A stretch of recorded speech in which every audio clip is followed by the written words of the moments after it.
Fact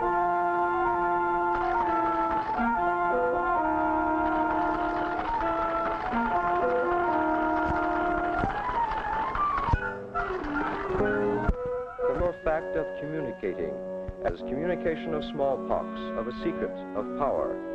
2, intercourse by words, letters, or messages, interchange of thoughts or opinions.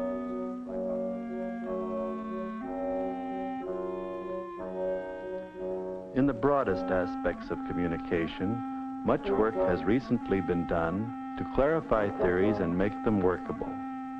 The era we are entering might well be characterized as an era of communication. This film will touch in the most elementary way some aspects of the subject that are of daily concern to all of us. Here is Claude Shannon's diagram by which almost any communication process can be schematically represented. The information source selects the desired message out of a set of possible messages. The transmitter changes the message into the signal, which is sent over the communications channel to the receiver, where it is decoded back into the message and delivered to the destination. Every such system contains noise. Noise is a term used in the communications field to designate any outside force which acts on the transmitted signal to vary it from the original. In this usage, noise does not necessarily mean sound. Reading is a form of communication where the word is the signal, the printed page the transmitter, light the channel, the eye the receiver. Here sound can act as noise and interfere with the message. But in some situations, like reading on a train where the sound level is normally high, it is not the sound that interferes with the communication process as much as the motion and the unpredictable quality of the light source. Quality of light and motion then becomes noise. In radio, noise could be static. In television, noise is often the distortion of the picture through transmitting or receiving. In a typewritten message, the noise source could be in the quality of the ribbon or the keys, and we are all familiar with the carbon copies that keep getting progressively worse. If anything acts on the signal so as to vary it in an unpredictable and undesirable way in the communication system, it is noise. We can consider telegraphy in terms of this same diagram. We will use a New York stockbroker's office as the information source and a Los Angeles stockbroker's office as the destination. There may exist at the information source just two possible messages, buy or sell. From these two, the message sell is selected, then coded to the telegraphic key transmitter and sent over the channel in electrical impulse signals, decoded by the receiver back into the message sell, and delivered to the destination. Noise, of course, is there, this time acting electrically. It could distort the signal in such a way as to change sell into self. But as there are only two possible messages, buy and sell, there is sufficient redundancy in the spelling of the words that even if it did read self, the information would still be clear. Naturally, this example has nothing to do with the stockbroker's office of today. Because of all organized communication, market information is perhaps the most efficiently handled. The New York information enters a signal channel in this form and is automatically decoded in Los Angeles in this form. But even here, we find redundancy counteracting noise. The English language is about 1/2 redundant. This extra framework helps prevent distortion of the message in the written language or in the spoken language. In speech, the brain is usually the information source. From it, the message is selected. The message is a thought, not the words. The vocal mechanism codes the words into vibrations and transmits them as sound across the communications channel, which is, of course, the air. The sound of the word is the signal. The ear picks up the signal and with the associated eighth nerve decodes the signal and delivers the message to the destination. This time, noise could originate in the transmitter or in sound vibrations that disturb the channel. Or it could be a nervous condition on the part of the receiver, and it could change the message from I love you to I hate you. How do you combat it? One way is through redundancy. I love you, I love you, I love you, I love you. Another is increasing the power of the transmitter. This combats noise, as does the careful beaming of the signal or duplicating of the message via other signals.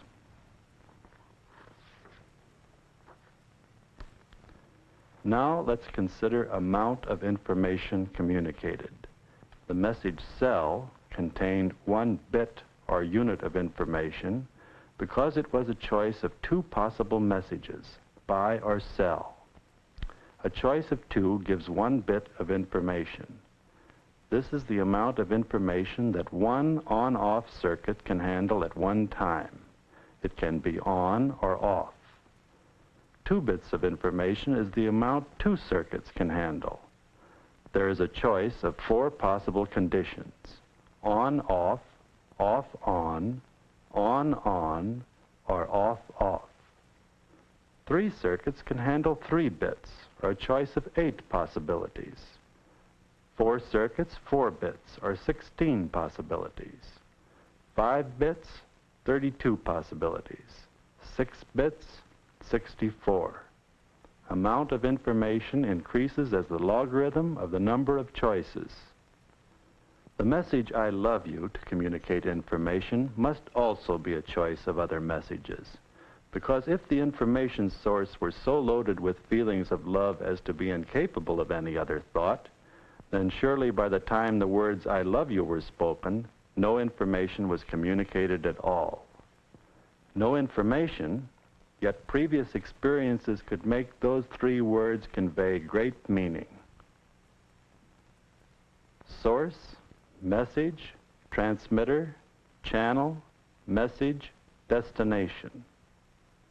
You could imagine the message being music and the transmitted signal being tone, or it could be applied equally well to writing or to smoke signals or to hand signals.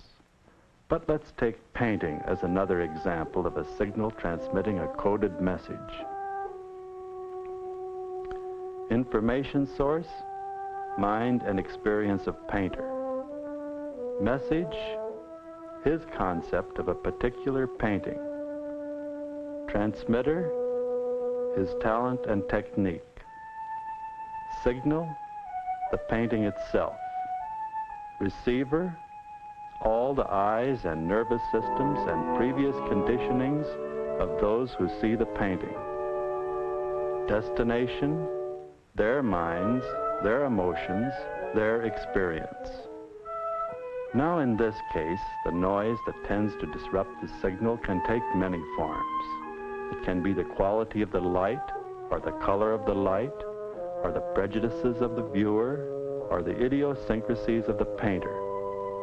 But besides noise, there are other factors which can keep the information from reaching its destination intact.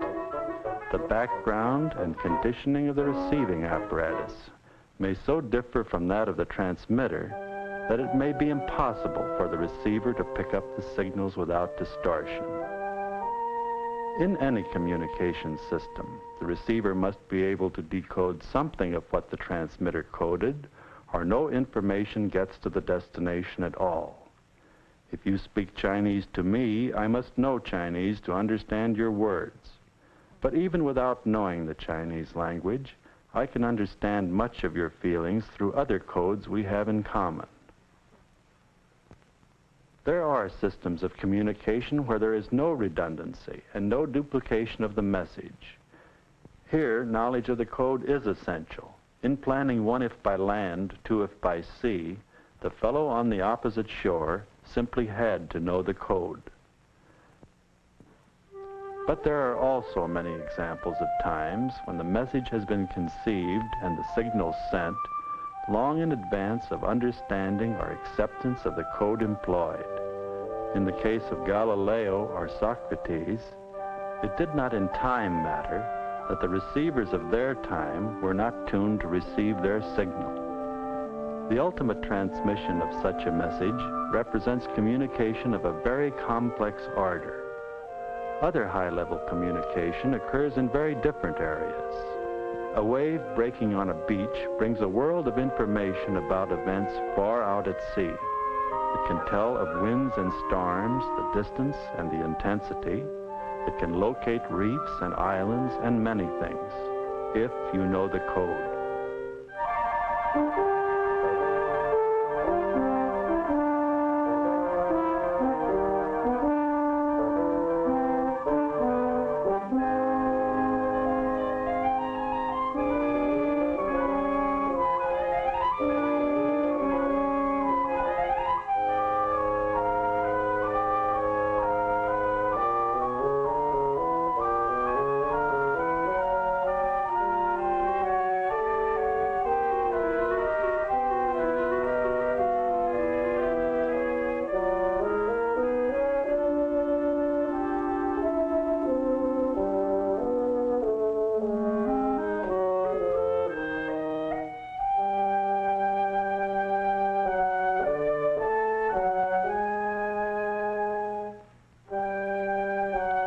When we watch them turning and wheeling, how often have we wondered what holds such birds together in their flight? Communication is that which links any organism together. It is communication that keeps a society together. And though these people seem unaware of each other's existence, neither looking nor speaking, one group meets and filters through the other, with hardly two individuals coming in contact. So constant is the flow of information, and so complex the web of communication that keeps them apart and holds them together. The symbol, the abstracting of an idea, communication at once anonymous and personal. Personal because of the countless individuals that created its form, each one who in his turn added something good or who took something bad away. Anonymous because of the numbers of individuals involved and because of their consistent attitude. These are examples of communication of an idea through symbols, but there can also be communication through symbols to an idea, as in the burnt offering or in the flame of the candle.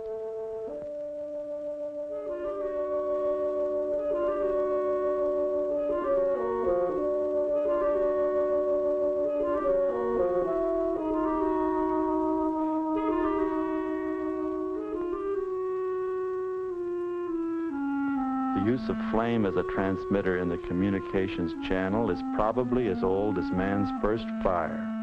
It stands for all the wonder and mystery of forces beyond man's knowledge.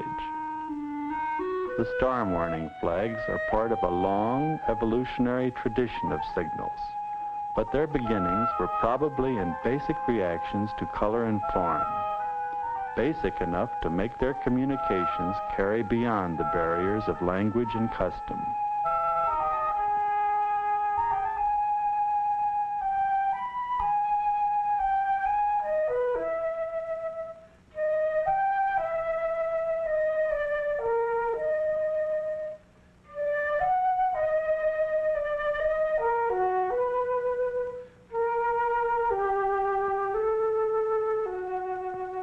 But symbols also change and evolve. Some methods of transmitting messages rapidly become symbols, then pass into obscurity to become readable only to the anthropologist, while other symbols of communication remain.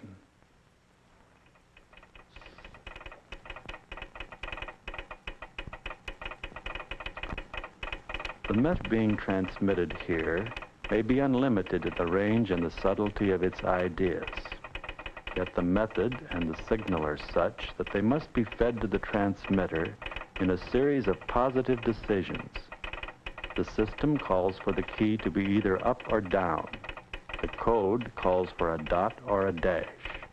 The current flows, it ceases to flow, it flows. It is black or white. It is stop or go. On or off, one or none, go or no go, are black or white, as in this small area from a halftone reproduction in a magazine. The press that printed it is capable of printing but one color of ink at a time, in this case black ink on white paper. In order to transmit the image, it had to be broken down to many points of decision, black or white. We know that such a limitation is not at all restricting if enough decisions are made.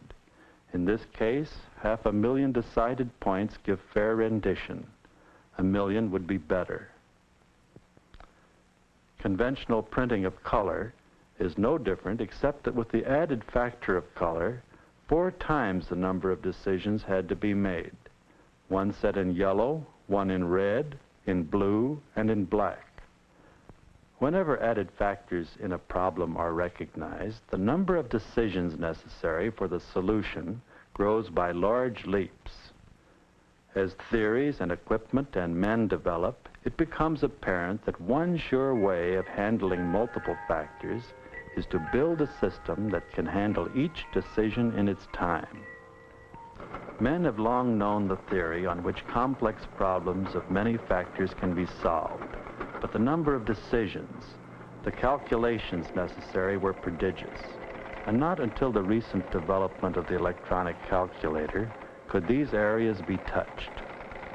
The problem became one of communication between man and machine, between machine and machine, between machine and man. The chords are punched or not punched. Light passes or stops.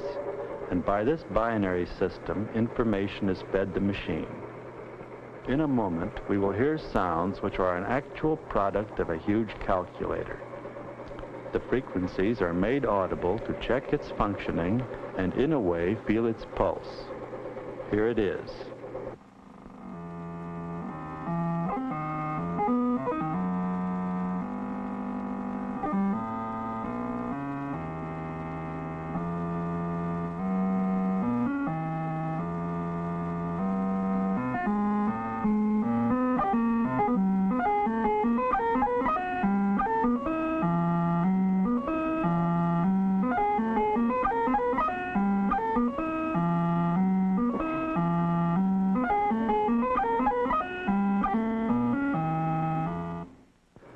The ability of these machines to store information, manipulate, sort, and deliver it is fantastic. And with their complex feedback systems, their memories, their almost human reactions to situations, it is understandable that they are popularly referred to as brains.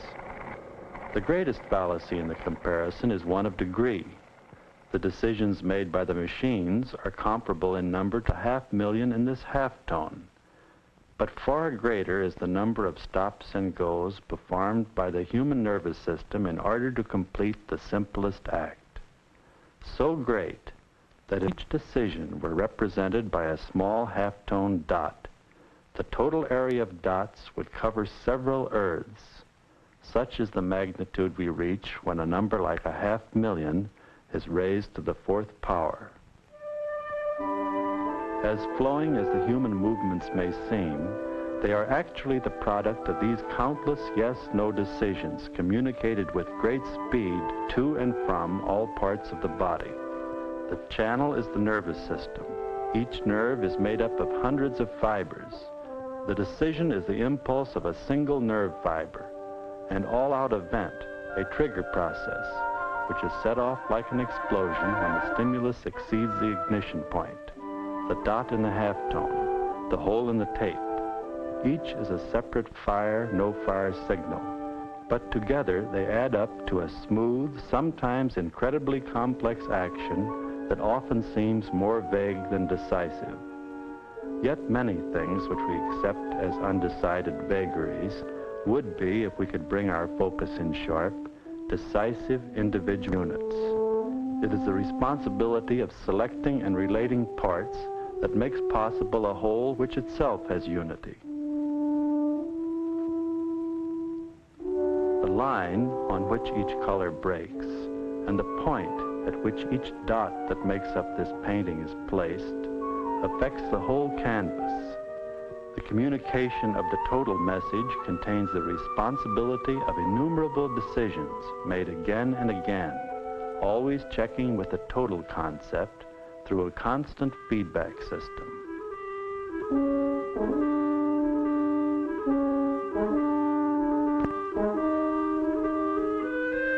These elements of a communication system act together as one great tool, and though the tool may perform a complex task, it never relieve the man of his responsibility. No matter where it occurs, no matter what the technique, communication means the responsibility of decision all the way down the line.